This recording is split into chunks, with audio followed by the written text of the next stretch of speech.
Hello friends, स्वागत है आपका स्टडी फॉर सिविल सर्विस में फिर से। और उत्तराखंड के लेक्चर को हम आज फिर से आगे बढ़ाते हैं। और आज हम पढ़ेंगे दो शासकों के बारे में, पृथ्वीपति शाह और इसके बाद के शासक फतेहपति शाह के बारे में। ठीक, तो पृथ्वीपति शाह का जो शासनकाल है वो लगभग 30 साल का है। काफ़ी लंबा ड्यूरेशन हमको देखने को मिलता है। और हमें ये भी पता चलता है कि इस समय मुगल बादशाह है शाहजहां। और हम ये भी देखेंगे कि पृथ्वीपति शाह अपने समकालीन कुमाऊं शासकों से कम और मुगल शासकों से ज़्यादा उलझता हुआ आपको नजर आएगा। ठीक है, फिलहाल जब ये शासक बनता है तो ये एक अल्पवयस्क व्यक्ति है, कह सकते हैं 7 वर्ष की इसकी उम्र है मात्र। और इतिहास में ऐसा कोई पहली बार नहीं हुआ है कि कोई छोटा बालक शासक बना हो। ठीक है, यहाँ भी हमको लगभग वही सारी चीज़ें देखने को मिलती हैं।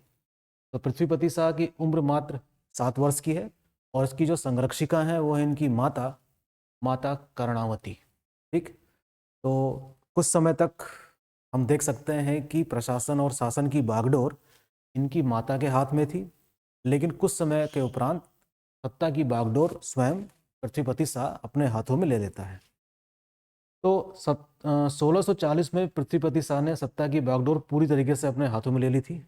ठीक है, अभी भी हालांकि बहुत छोटी उम्र है, लेकिन यही हमको उल्लेख मिलता है। इसका समकालीन मुगल शासक शाहजहां था, जाहिर सी बात है। लेकिन पृथ्वीपति शाह ने कभी भी शाहजहां की अधीनता स्वीकार नहीं करी। ओके, तो ये बहुत बड़ी बात रही होगी कि कैसे माइटी मुगल्स की अधीनता इस शासक ने स्वीकार नहीं करी है। 1636 में हमें मोहाली चट्टी के युद्ध का उल्लेख मिलता है, जो शाहजहां की सेना और गढ़वाल शासक के मध्य हुआ था। तो यहाँ पर कुछ इंपॉर्टेंट फैक्ट्स भी जानने जरूरी हैं कि मोहाली चट्टी का युद्ध का संबंध किस शासक से है, कब हुआ था, ठीक है, सेना का लीडर कौन था। इस प्रकार के फैक्ट्स भी आपको याद रखने होंगे। तो ये कुछ इंपॉर्टेंट फैक्ट्स हैं उत्तराखंड के एग्जाम्स के लिए। आगे बढ़ते हैं। ओके, मुगल सेना का नेतृत्व किसने किया था? नवाजत खान से। ये मुगल लिखा है लेकिन इसका मतलब मुगल ही है। मुगल सेना का नेतृत्व किसने किया था? नवाजत खान ने। ये काफ़ी जाना माना प्रसंग है कि कैसे नवाजत खान की सेना पराजित हुई और इसके सैनिकों को पकड़ के उसकी नाक कटवा दी गई थी, और कैसे कर्णावती को नाक कटी रानी के रूप में भी याद किया जाता है। ये बहुत ही इंपॉर्टेंट और बहुत ही जाना माना प्रसंग है, आपको ये सब बातें पता होंगी। ठीक है, कर्णावती को नाक कटी रानी भी कहा जाता है। विभिन्न विद्वानों के द्वारा रानी कर्णावती की तुलना गोंडवाना की शासिका रानी दुर्गावती से की जाती है। आपको याद होगा, जब आप मुगल हिस्ट्री पढ़ते हैं तो अकबर के समकालीन गोंडवाना की शासिका कौन हुआ करती थी? रानी दुर्गावती। और इन्होंने भी मुगलों की अधीनता स्वीकार नहीं की थी, और इसी कारण कुछ इतिहासकार कर्णावती और शासिका दुर्गावती की तुलना करते हैं। ठीक है, तो दुर्गावती कहाँ की शासिका थी? गोंडवाना की, याद होगा आपको। मुगलों की इस हार का उल्लेख हिस्ट्री ऑफ मुगल नामक पुस्तक में मिलता है। ठीक है, तो इसका मतलब यह है कि ये बढ़ा चढ़ाकर लिखी गई बातें नहीं है। जरूर ऐसी घटना घटी होगी कि नवाजत खान के नेतृत्व में आई मुगल सेना पराजित हुई होगी और उनके सैनिकों को पकड़ के उनके नाक और कान कटवाए गए होंगे, और इस प्रकार से एक टाइटल मिल जाता है रानी कर्णावती को, नाक कटी रानी। ठीक है, अच्छा, इसके बाद हम देखते हैं कि पृथ्वीपति शाह और कर्णावती देखते हैं कि काफ़ी एक्टिव हैं एडमिनिस्ट्रेशन में। तो इनकी सूझबूझ और हम कह सकते हैं कि इनके जो शासन करने का जो तरीका है, हम देख सकते हैं कि मुगलों को लगभग 19 वर्ष और प्रतीक्षा करनी पड़ी यहाँ पर दोबारा आक्रमण करने के लिए। ठीक, तो 19 वर्ष की प्रतीक्षा के उपरांत शाहजहां ने 1655 में पुनः गढ़वाल पर आक्रमण के लिए अपनी सेना भेजी होगी। ओके, काफ़ी इंपॉर्टेंट है ये भी। ठीक है, 1655 में पुनः गढ़वाल पर आक्रमण के लिए अपनी सेना को भेजा। यहाँ पर हम देखेंगे कि इस समय चंद शासक कौन है? बाज बहादुर चंद। याद रखने जैसी बात है, ये भी इंपॉर्टेंट है कि पृथ्वीपति शाह का समकालीन चंद शासक कौन है। याद रखेंगे इस बात को, काफ़ी इंपॉर्टेंट, बाज बहादुर चंद। और सिरमौर का शासक कौन है? मंधाता प्रकाश। तो मैं आपको बता दूं कि जो सिरमौर वाला इलाका है ये पड़ता है आपका हिमाचल प्रदेश में। ठीक, जो कि इसकी बाउंड्री जो है वो गढ़वाल से काफ़ी टच करती है। ठीक है, तो इस बार मुगल सेना ने चंद शासक बाज बहादुर चंद और सिरमौर के शासक मंधाता प्रकाश की सहायता से क्या किया? यहाँ पर आक्रमण किया होगा, और इस कंबाइंड जो मिलिट्री अलायंस बना होगा इन लोगों का, इन्होंने दून वाले इलाके को जीत लिया था। लेकिन मुगल सेना श्रीनगर वाले इलाके को नहीं जीत पाई थी। पूरी तरीके से ये कह सकते हैं अभियान सफल नहीं रहा, कुछ ही हिस्सा क्या थी, जीत पाई थी। अगले वर्ष 1656 में शाहजहां ने कासिम खान के नेतृत्व में पुनः आक्रमण किया और इस युद्ध में पृथ्वी शाह की पराजय हुई है 1656 में। ठीक, काफ़ी इंपॉर्टेंट फैक्ट्स हैं, ये आपको याद रखने होंगे। ओके। इसी बीच मुगल दरबार में भी काफ़ी परिवर्तन देखने को मिले। शाहजहां अचानक बीमार पड़ जाता है और उसके पुत्रों के मध्य उत्तराधिकार का युद्ध शुरू होता है। काफ़ी जाना माना प्रसंग है कि कैसे सडनली शाहजहां बीमार पड़ गया और उसके जो जीवित पुत्र हैं अलग अलग जगहों पर जो गवर्नर के पद में है। दक्कन में कौन है, औरंगजेब। तो उन सभी पुत्रों में सबसे ज़्यादा एनर्जेटिक कौन था, औरंगजेब था।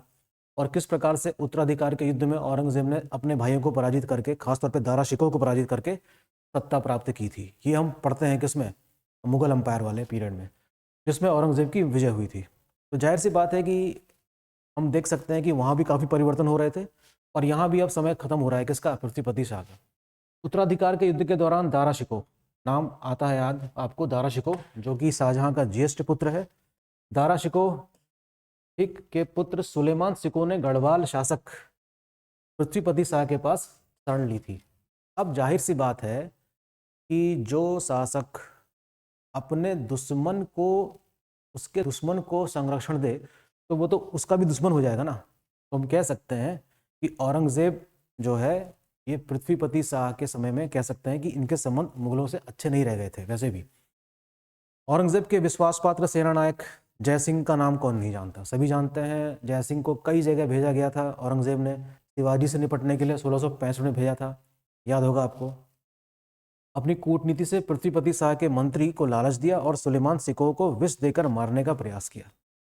ठीक है, तो ये जो फ्यूजिटिव प्रिंस हैं जो शाहजहां के समय का था, औरंगजेब अब उसको छोड़ेगा नहीं, ये आप जानते हैं अच्छी तरीके से। ठीक, तो ये सारी बातें, गतिविधियां मुगलों से भी रिलेटेड हैं और कौन कौन सी चीज़ें हमें गढ़वाल शासक से जुड़ी हुई नज़र आती हैं, ये चीज़ें हमको याद रखनी होंगी। तो ये काफ़ी इंपॉर्टेंट फैक्ट्स होंगे आपके एग्जाम के लिए। ठीक, जय सिंह ने पृथ्वीपति शाह के पुत्र मेदिनी शाह को अपनी ओर मिला लिया था। याद रखेंगे, पृथ्वीपति शाह के पुत्र का नाम क्या है, मेदिनी शाह। 1661 में सुलेमान की हत्या करवा दी गई और पृथ्वीपति शाह के समय में ही हम कह सकते हैं कि चित्रकारी की भी शुरुआत होती है। तो ये सारी पॉलिटिकल डेवलपमेंट्स, राजनीतिक गतिविधियां हमको पृथ्वीपति शाह के समय में होते हुए दिखती हैं, लेकिन साथ साथ कल्चरल एक्टिविटी देखने को मिली कि कैसे सुलेमान शिकोह अपने साथ कुछ चित्रकारों को लेकर आया था और गढ़वाल में वहाँ के राजाओं द्वारा उनको संरक्षण भी मिला। और हम कह सकते हैं कि गढ़वाल चित्रकारी शुरू होती है और ये एक बहुत ज़बरदस्त कह सकते हैं कि परंपरा स्थापित हुई। मौला राम का नाम आप सुनते होंगे। तो जब उत्तराखंड की कल्चरल एक्टिविटीज़ आप देखेंगे तो उसमें गढ़वाल की जो चित्रकला है उसका भी विशेष स्थान है, इसका भी आप ध्यान देंगे। ठीक है, तो ये तो कुछ इंपॉर्टेंट फैक्ट्स रहे पृथ्वीपति शाह के संबंध में। अब बढ़ते हैं आगे और अगले शासक के बारे में देखते हैं। अगले शासक होते हैं फतेहपति शाह। 1665 से लेकर 1716 तक का इनका शासनकाल मिलता है, काफ़ी लंबे समय तक। ठीक है, लगभग कह सकते हैं आप 45 और 51 साल तक इन्होंने शासन किया, वेरी लॉन्ग पीरियड। तो जाहिर सी बात है कि इतने लंबे समय तक शासन किया है तो काफ़ी शांति व्यवस्था भी बनी रही होगी इसके समय में, काफ़ी साम्राज्य विस्तार भी देखने को मिला होगा हमें। ठीक है, इतना लंबा समय अगर कोई शासन कर रहा है कोई व्यक्ति, तो उसमें हम देख सकते हैं कि लगभग सभी क्षेत्रों में प्रगति देखने को मिलेगी, प्लस मिलिट्री अलायंस भी देखने को मिलेंगे, साम्राज्य विस्तार भी देखने को मिलेगा। ठीक, देखते हैं इसकी कुछ इंपॉर्टेंट चीज़ें जो एग्जाम्स के लिए भी काफ़ी इंपॉर्टेंट होंगी। पृथ्वीपति शाह के उपरांत फतेहपति शाह शासक बनता है, इंपॉर्टेंट। ठीक, उसके सिंहासन पर बैठने की तिथि को लेकर मतभेद भी है। ठीक है, देखिए जैसे कि मैंने आपको पहले ही बताया था कि उत्तराखंड में जिस प्रकार से इतिहास लिखा गया है, कहीं कहीं पर डेट्स को लेकर और कहीं कहीं पर वाकई में अगला उत्तराधिकारी कौन था इस चीज़ को लेकर भी काफ़ी मतभेद हैं कई सारे इतिहासकारों के बीच में। तो फिलहाल हमें ये बात पता चलती है कि इसकी तिथि को लेकर कई सारे इतिहासकारों में मतभेद है। डबराल जी कुछ और कहते हैं, वॉल्टन कुछ और कहते हैं, जो भी है हम उस चीज़ को लेकर चलते हैं जो सबसे अधिक क्या है, एक्सेप्टेड है।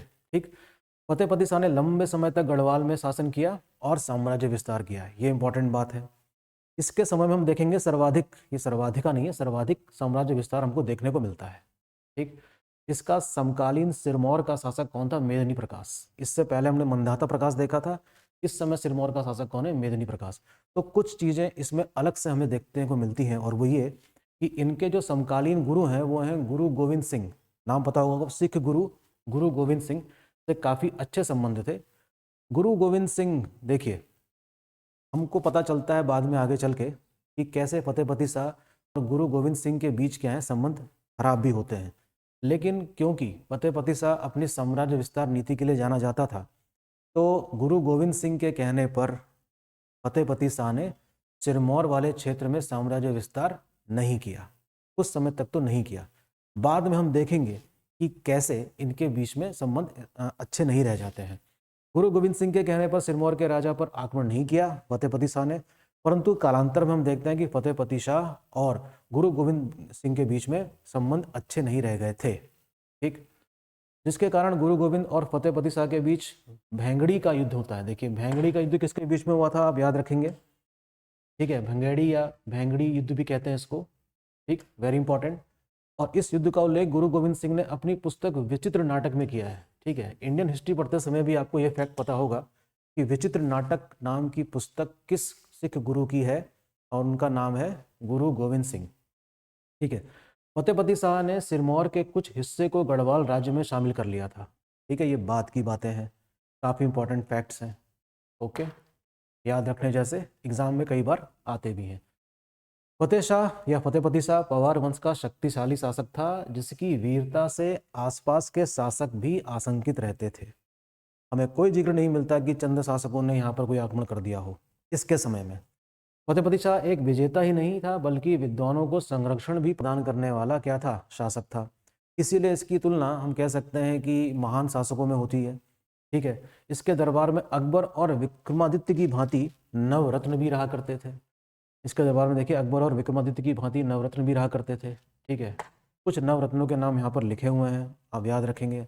हरिदत्त नौटियाल, खेतराम धसमाना, शशींधर डंगवाल, ये सब कुछ नवरत्न है। इनमें से किसी के कुछ नाम लिखे हैं हमने यहाँ पर। तो एग्जाम में अगर ये क्वेश्चन आए कि किस पवार वंश के शासक को गढ़वाल का अकबर या गढ़वाल का विक्रमादित्य कहा जाता है, तब आप आंसर देंगे क्या, फतेहपति शाह।